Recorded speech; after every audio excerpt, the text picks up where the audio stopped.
आज हम देखने वाले हैं 2026 के अंदर अगर हमारे आधार में पिता या पति का नाम नहीं है या फिर अगर है उसमें कोई करेक्शन है तो उसे हमें कैसे सुधार करना है। ये जो तरीका है पहले से चेंज हो चुका है। 2026 के अंदर अगर आपको करेक्शन करना है तो नए तरीके से आपको फॉर्म को भरना होगा। लीगल कंसेंट जो है वो आपको एक्सेप्ट करना होगा। साथ ही में अगर son of, wife of, daughter of ये सिंबल आपको लाना है अपने आधार पर तो ये कैसे आएंगे, ये सारी जानकारी आज इस वीडियो में मैं आपको देने वाला हूं। तो वीडियो शुरू करने के पहले बताना चाहूंगा अगर आप मेरे चैनल पर नए हो तो चैनल को सब्सक्राइब कर लें। वीडियो अच्छी लगे तो वीडियो को लाइक जरूर करें, दोस्तों के साथ शेयर भी करें। चलिए शुरू करते हैं। अब सबसे पहले आप सभी को अपना ब्राउजर ओपन करना है। ब्राउजर ओपन करने के बाद में आपको यहाँ पर सर्च करना होगा माई आधार। माई आधार सर्च करने पर आप देखेंगे जो आपके सामने सबसे पहला लिंक खुल करके आया है myaadhar.uidi.gov.in। आपको इसी लिंक पर टैप कर देना होगा। यहाँ आप देखेंगे आपके सामने आधार का मेन पेज खुल करके आ गया है।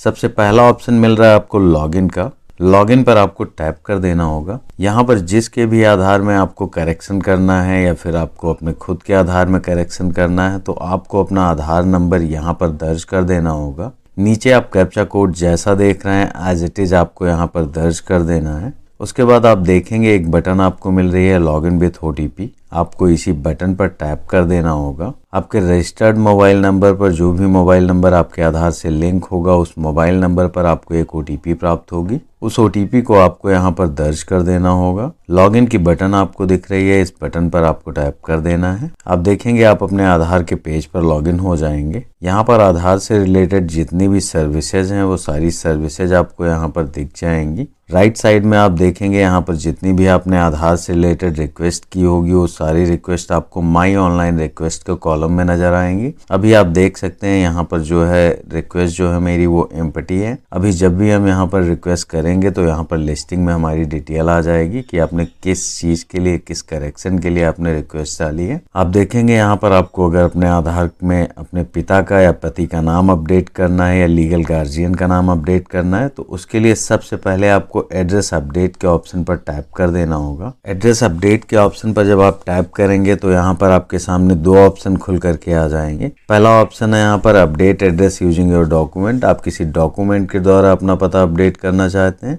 सेकेंड ऑप्शन है family member based address update. जो सेकंड ऑप्शन है आपको यहाँ पर family member based address update, वो ऑप्शन आपको सिलेक्ट करना है। आप देखेंगे आप अपने अगले पेज पर आ जाएंगे जहाँ पर आपके आधार की करंट डिटेल दिखाई गई है। यहाँ नीचे आप देखेंगे एक ऑप्शन दिया गया है details of family member required for update. आपको इसी ऑप्शन में जितने भी कॉलम्स दिए गए हैं उन सबको फिल करना है। जैसे कि सबसे पहले कॉलम में आपको यहाँ पर आधार नंबर दर्ज करना है। आपको बताना चाहूंगा जिस भी हेड ऑफ फैमिली मेंबर का नाम आप अपने आधार पर चाहते हैं उसका आधार नंबर आपको यहाँ पर दर्ज करना होगा। जैसे कि वो आपके पिता हो सकते हैं या आपके भाई हो सकते हैं या फिर आपके पति या आपकी पत्नी हो सकती हैं। उनका आधार नंबर आपको यहाँ पर दर्ज कर देना होगा। मोबाइल नंबर के कॉलम में आप देखेंगे मोबाइल नंबर के कॉलम में उनके मोबाइल के नंबर के आखिरी के 4 डिजिट दिख रहे हैं जिससे आपको ये पता चल जाएगा उनके आधार से कौन सा नंबर लिंक है। उसके बाद आप देखेंगे select family member relation with the applicant. यहाँ पर आपको जो भी आपका हेड ऑफ फैमिली है जिसका भी आप आधार यूज कर रहे हैं, जिसका नाम आप अपने आधार पर चाहते हैं, उनसे आपका क्या संबंध है यहाँ पर आपसे पूछा गया है। जैसे कि देख सकते हैं यहाँ पर संबंध में पिता सेलेक्ट कर सकते हैं या फिर आपके लीगल गार्जियन है, आपकी माता है या फिर आपके पति या पत्नी है। तो यहाँ पर मैं स्पाउस सेलेक्ट कर लूंगा।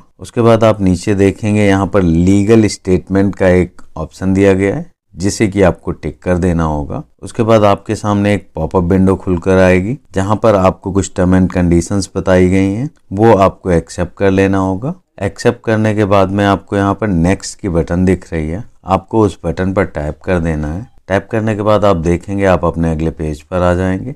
यहाँ पर आधार के द्वारा आपसे 75 रुपए की फीस चार्ज की जा रही है जो कि ये मस्ट है पेमेंट करना।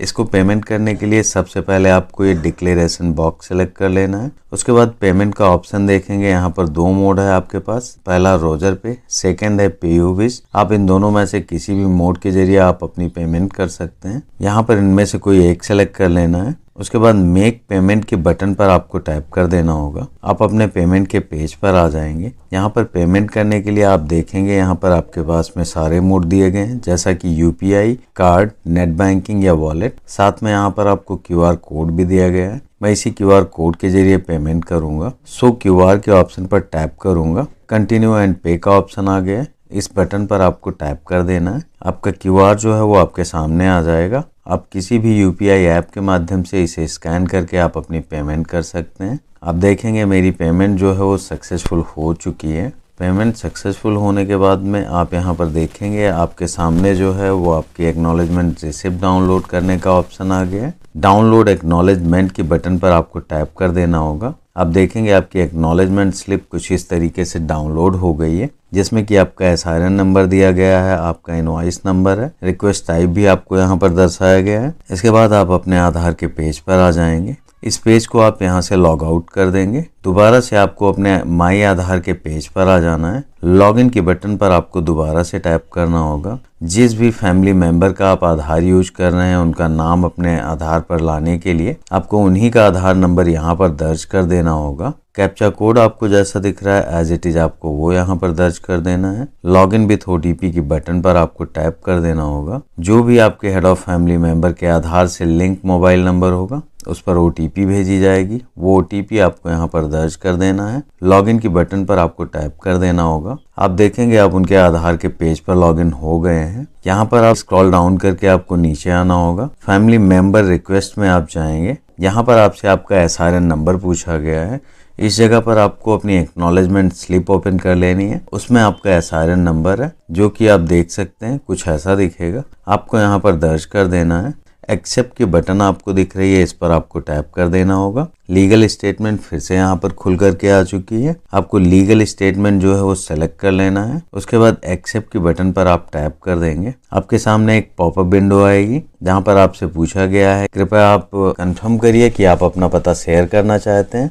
कंटिन्यू के बटन पर टैप कर देंगे। आपके सामने एक मैसेज आ जाएगा, you have accepted the request as a family member sharing your Aadhaar. Go to dashboard के बटन पर आपको टैप कर देना होगा। आप अपने मेन पेज पर आ जाएंगे। यहाँ से आपको इस पेज को भी लॉग आउट कर देना है। तो इस तरीके से आप देख सकते हैं दोस्तों, बड़ी आसानी के साथ अपने आधार पर आप अपने पिता या पति का नाम ला सकते हैं, या भी जो आपका फैमिली मेंबर हो जिनका नाम आप अपने आधार पर रखना चाहते हो। इस प्रोसेस से आप बड़ी आसानी के साथ ये सारी प्रक्रिया कर सकते हैं। इस प्रोसेस में आपको किसी भी डॉक्यूमेंट का यूज नहीं करना है। ये डायरेक्टली आधार बेस्ड अपडेट हो जाएगा आपका। सो वीडियो अगर आपको अच्छी लगी हो तो वीडियो को लाइक करें, क्योंकि ऐसी वीडियो मैं आपके लिए लेकर आता रहता हूँ। अगर कहीं आपको कोई कंफ्यूजन हो आप कमेंट करें, मैं आपको जरूर रिप्लाई दूंगा। मिलते हैं एक ऐसी नई वीडियो में। जय हिंद, जय भारत।